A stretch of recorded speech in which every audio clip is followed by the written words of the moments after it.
మంచి చదువులు చెప్పి పిల్లలను ప్రయోజకులు చేయాలని కొంతమంది సర్కారు టీచర్లకున్న ఆరాటంలో ఇసమంతన్న లీడర్లకు ఉంటే మంచిగుండు. ఇప్పటికే సర్కారు బళ్ళల చదువులు అంటేనే సత్రోలు అయిపోయినాయి. చాలా మంది అప్పులు చేసి అయినా సరే, తాకతుకు మించి అయినా సరే ఫీజులు కట్టి ప్రైవేట్ బళ్ళకే తోలుతున్నారు పిల్లగాళ్ళను. మరి ప్రైవేట్ వాళ్ళ తానం ఉన్నదేంది, ఈడ లేనిది ఏంది అంటే సవలతులు పట్టింపులు ఎంతనం.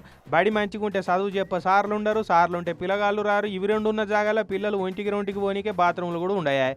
పిల్లగాళ్ళ చదువులు ఎట్లా చెప్తారని పట్టించుకునేటోళ్ళు ఉండరు. ఇక గివాన్ని చూసి పైసలు పోయినా మంచిదే అని ప్రైవేట్లకే తోలుతున్నారు చాలా మంది.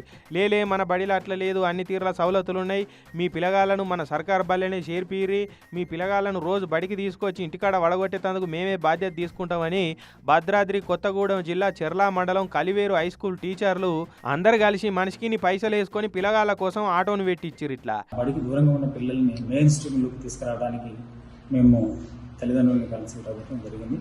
వాళ్ళని ఒప్పించేసి మీరు మా పాఠశాలకు పంపించండి, పంపించినట్టయితే వాళ్ళకి సరైన విధానం ఇస్తాం.